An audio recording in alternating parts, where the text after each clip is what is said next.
All right, Coach Smart. What's up? All right, growing up in College Park, I saw all of the 6-5 seasons back in the day that Georgia was having. Now, with the recent success that you guys have had, how tough is it on you to maintain your level of dominance and dealing with that type of pressure? Yeah, that's the expectations grow when you have success, and when I took this job, I knew the expectations that were there, and you kind of embrace those because you can't run from that.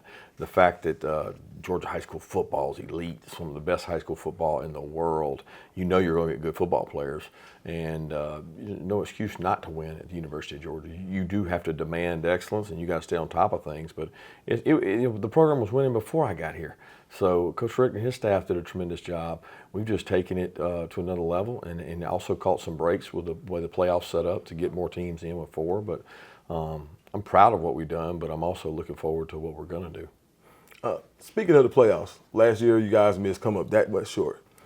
Then you go out in a bowl game and go nuts. What was your message to get the team fired up after kind of a disappointing loss?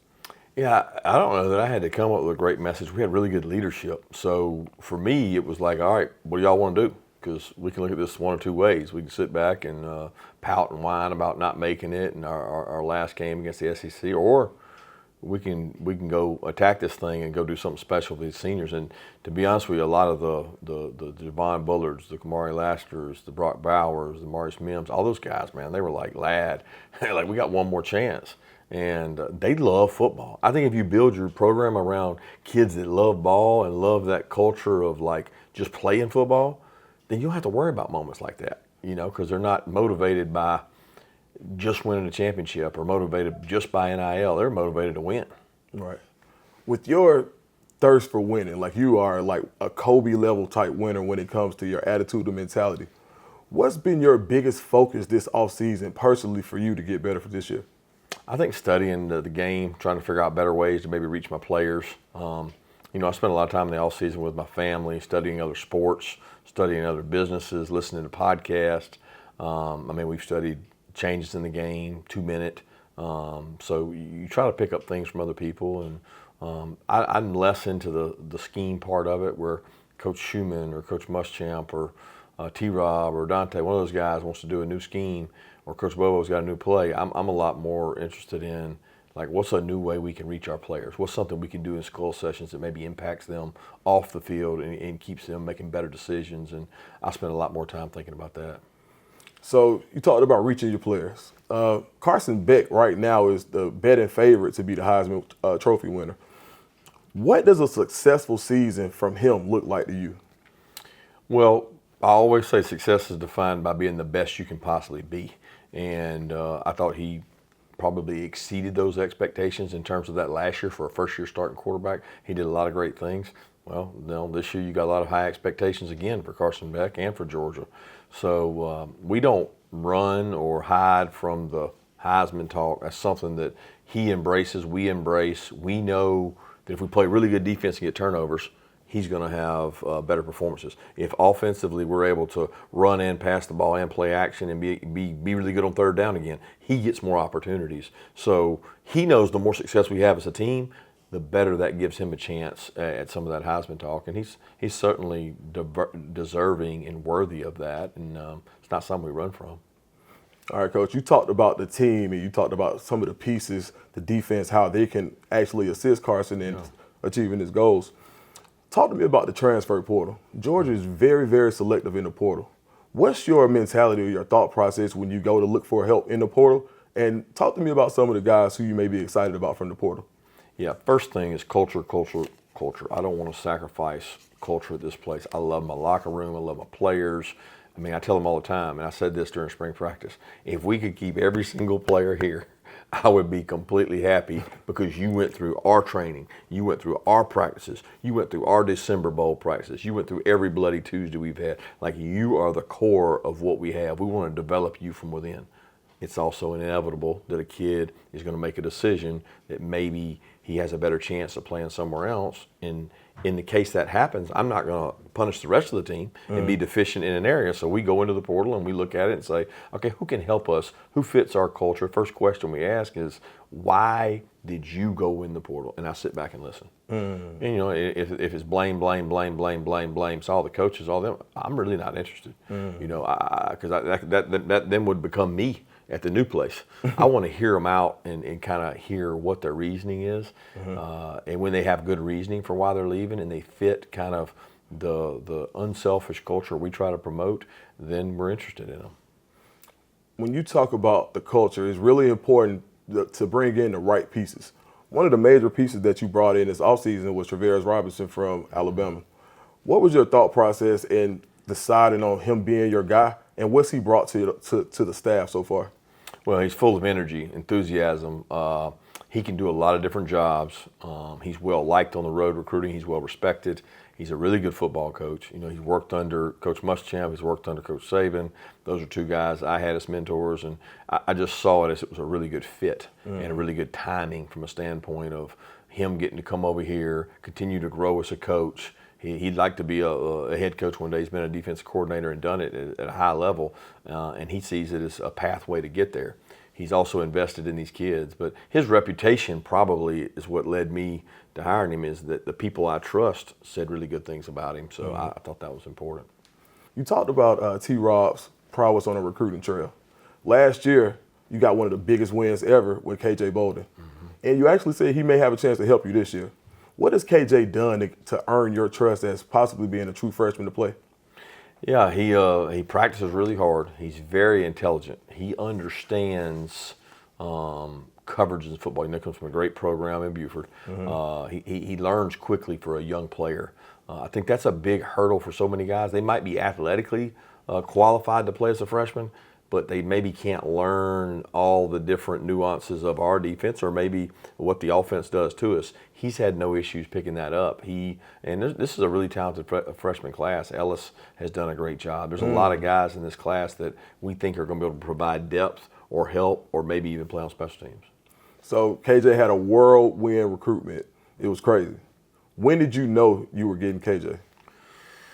I don't know that you ever know until they step in front of an audience and tell somebody, or they sign the dotted line. We had great communications with his mom and dad, both great people, great communications with KJ. I felt strongly that he wanted to come here, but it was one of those things you don't really know until they sign. And that's probably when I knew 100% is when he signed the dotted line. In this era, NIL is everything. And when I talk to, I've interviewed 70 of the top kids in the country. When they mention Georgia, NIL is usually like the last thing if they bring it up.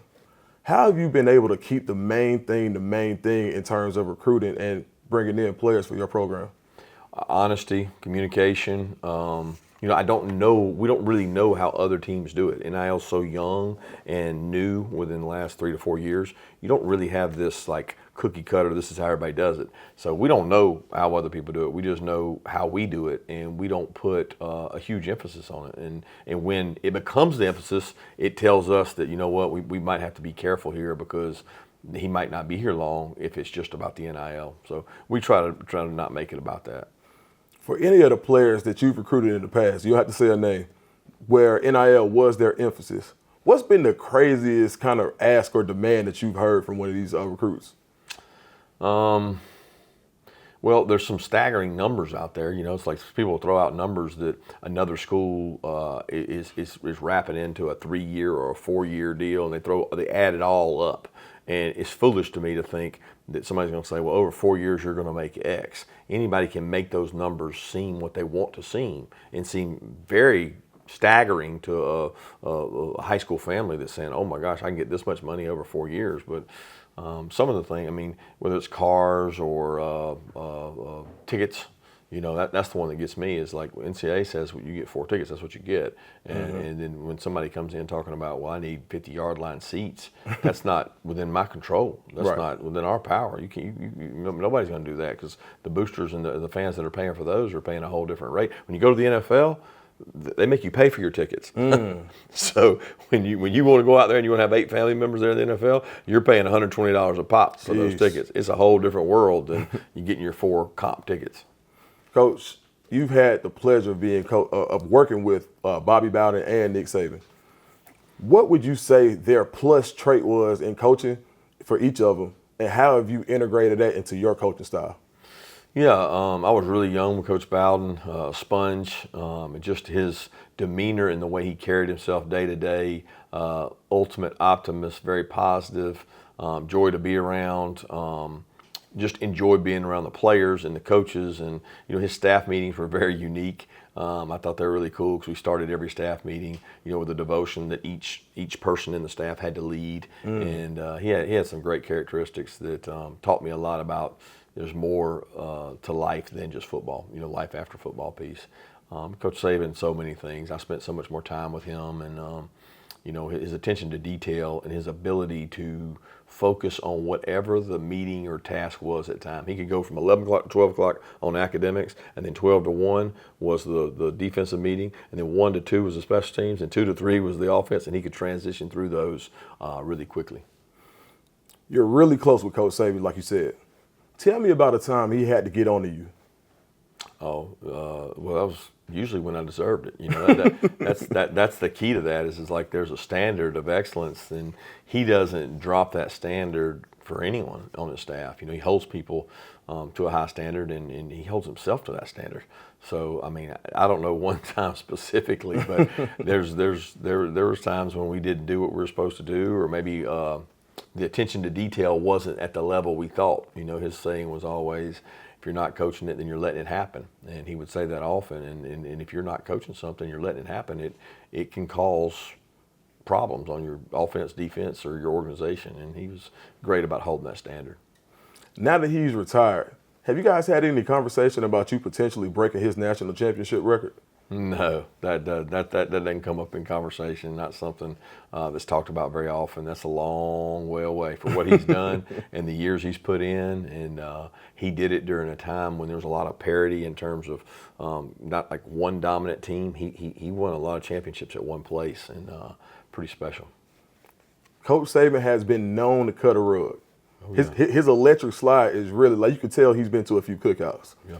Now, I saw you dancing after the game. And your jump around was pretty nice, Coach. I ain't gonna lie to you. Yeah, our dance styles are completely different, though. He's old school. He's like the guy that hits the backboard in basketball and uses the glass. And I'm not a bank player. I'm trying to strip the net and go same thing in dancing. He's old school. He's got a patented dance that he can do, and he does a great job of that. And I think Miss Terry probably taught him. But myself is sometimes a little more kind of fly off the handle a little bit. Just do what comes to me. No, I like that a whole lot. All right, so 2016 Luda comes. You guys have a great spring game. Your dream concert, 3 people, dead or alive. Whew. Well, for me, I would probably go keep the Georgia people and the Georgia flavor with Quavo. Okay. Okay, and then I would keep the fan base and entertainer of the year, Luke Bryan, involved in that, and then to go back a little bit to the college days and make sure I keep the staff happy. We'll go with Tupac. You said dead or alive, so yeah, I like that. I guess he's dead. I don't know. Maybe he ain't. All right, Coach. What's been your greatest compliment? Just the consistency we've had here. The ability to hire really good staff members. I've had some good staff members come here, work with us, help us be successful. I've been blessed with an administration here. So, like, the greatest compliment is your consistency. We've been finished in the top 7 for 7 straight years.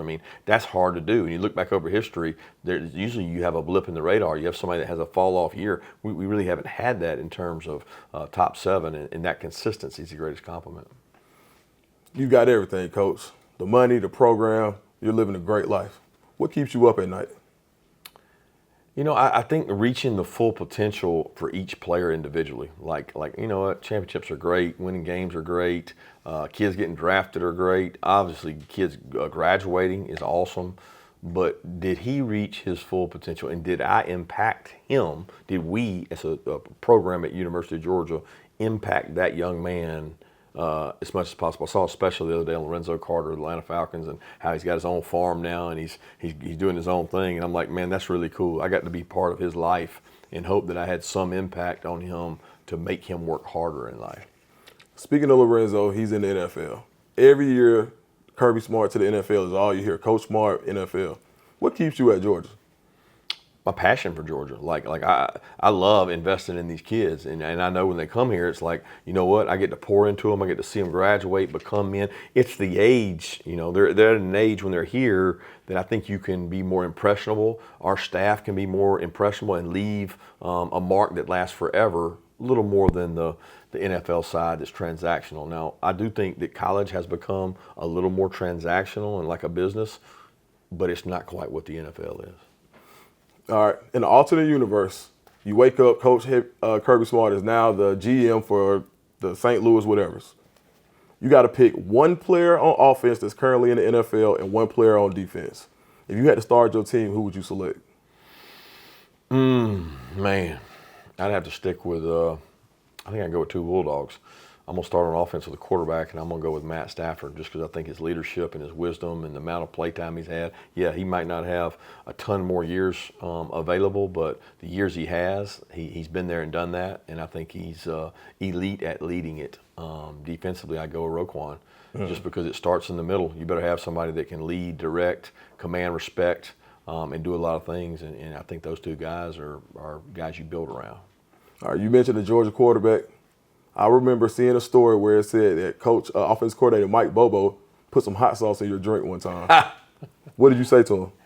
I was mad as hell. I didn't know who it was at the time. I was a freshman, and we were staying in the dorms, and all the guys, you know, you carried your tray and you went through the line, and I was moping around because I was a freshman. He was a little older, and we all always got fruit punch. And I just remember coming back and getting the fruit punch, and I started drinking, and everybody started laughing, and it hit me, and I was like, oh, man. So I didn't really want them to know that it affected me, so I just took it on down and drank it all, you know, and just played like it didn't bother me. But later on, I found out it was him because he was the jokester. Oh, man. All right, Coach, before we get out of here, you come to Atlanta often. What's your go-to spot for wings? Ooh, in Atlanta. I don't know. I got places around here I go for wings. I don't get to get many wings in Atlanta, but if I had to say, it'd probably be American Deli. That's what I think our guys like. Oh, man. All right, Coach, man, I appreciate everything. Can you give a message to the Georgia faithful? Yeah, we need you. This is going to be one hell of a season. It's going to be some great road games, and we're getting ready to start up. And my expectation is for us to take over Atlanta and Mercedes-Benz when we play Clemson and have an unbelievable atmosphere and create it to be like a home game for us. Thanks a lot, Coach. Thank you. Appreciate it.